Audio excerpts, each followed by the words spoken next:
Hi అండి, doctors day సందర్భంగా మీకు నేను చక్కటి ఆరోగ్య సూత్రాన్ని చెప్పనా? అవునండి, మన లైఫ్ స్పాన్ అనేది మన చేతుల్లోనే ఉంటుంది.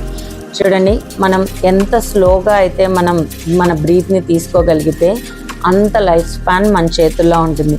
నిజమండి. దీనికి బెస్ట్ ఎగ్జాంపుల్ చెప్పనా? Dog versus tortoise. డాగ్కి తీసుకుంటే dog inhalation and exhalation capacities చాలా ఫాస్ట్గా ఉంటాయి. అందువల్ల డాగ్ లైఫ్ స్పాన్ అనేది కేవలం 14 years మాత్రమే ఉంటుంది. వెరాజ్ టార్టాయిస్కి వస్తే ఇన్హలేషన్ ఎక్సలేషన్స్ వెరీ స్లోగా ఉంటాయండి.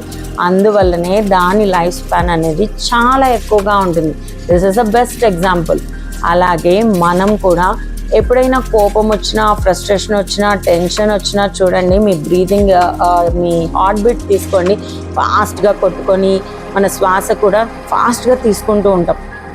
అందుకే చెప్తుంటారు, sit properly, take a deep breath in and breath out very slowly అని చెప్పి.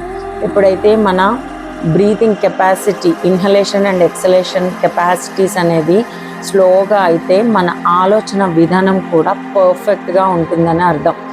మరి మన లైఫ్ స్పాన్ని పెంచుకోగలిగిన ఈ స్లో బ్రీతింగ్ టెక్నిక్ని ఇవాల్టి నుంచి మనం స్టార్ట్ చేద్దామా?